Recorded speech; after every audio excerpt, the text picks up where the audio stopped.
উপসচিব ও যুগ্ম সচিব পর্যায়ে পরীক্ষা ছাড়া পদোন্নতির বিপক্ষে জনপ্রশাসন সংক্রান্ত সংস্কার কমিশন। এক্ষেত্রে পরীক্ষার সুপারিশ করা হবে বলে জানিয়েছেন কমিশন প্রধান। পরীক্ষায় ৭০ নম্বর না পেলে পদোন্নতি হবে না। কমিশন নিয়োগ পদোন্নতিতে রাজনৈতিক মানদণ্ড বিবেচনা না করারও পক্ষে। পাশাপাশি ফরিদপুর ও কুমিল্লাকে বিভাগ করার সুপারিশ করবে জনপ্রশাসন সংস্কার কমিশন। শ্রীলঙ্কা আবারও রপ্তানিতে শীর্ষে।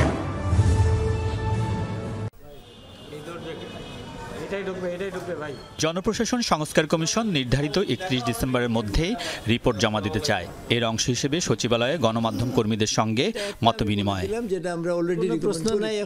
বৈঠকে নিয়োগ পদোন্নতিতে রাজনৈতিক পরিচয় না দেখা, আন্তঃক্যাডার বৈষম্য রোধ, পুলিশ ভেরিফিকেশনের নামে হয়রানি বন্ধ সহ নানা সুপারিশ ও প্রশ্ন করেন গণমাধ্যম কর্মীরা। উঠে আসে ডিসি, ইউনো ও সরকারি কর্মকর্তাদের ক্ষমতার অপব্যবহার ও দুর্নীতির বিষয়গুলো।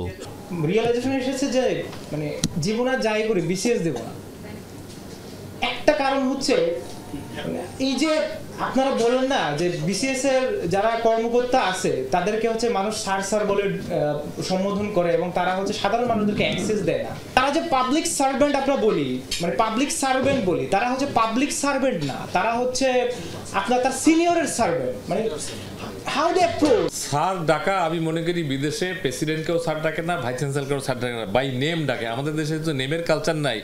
আমরা ভাই তো ডাকতেই পারে, আমাকে যদি এসে কেউ ভাই বলে I never mind, being secretary.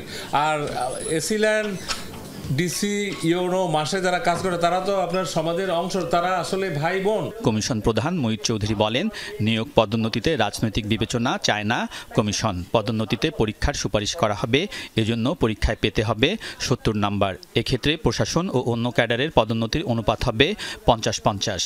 আগে ডেপুটি সেক্রেটারিতে যদি কেউ কাস্টমস ক্যাডার থেকে আসলেও সে কোনো সুবিধা পেত না। আমরা বলছি যে পরীক্ষার মাধ্যমে হবে।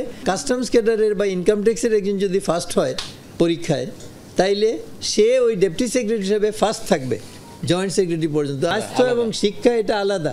আমরা এটা রিকমেন্ড করতেছি, এটা ক্যাডার করা রাখা যাবে না। এইগুলোকে আলাদা করতে হবে, বেতন বাড়িয়ে দেওয়া হোক। This are specialised department. এই দুই ডিপার্টমেন্ট ছাড়া বাকি সবই ক্যাডার থাকতে পারবে। কমিশন প্রধান বলেন, মাঠ পর্যায়ে বৈঠক করেছেন তারা, সেই অনুযায়ী ফরিদপুর ও কুমিল্লাকে নতুন বিভাগ করার সুপারিশ করবেন। বলছি এটা সরকারের সিদ্ধান্ত। চাকরির ক্ষেত্রে পুলিশ ভেরিফিকেশন পদ্ধতির বাতিল চেয়েও সুপারিশ করবে জনপ্রশাসন সংস্কার কমিশন। এটা আমরা রিকমেন্ড করতেছি, এটা থাকবে না। আলমগীর স্বপন, যমুনা নিউজ, ঢাকা। কেউ আসতে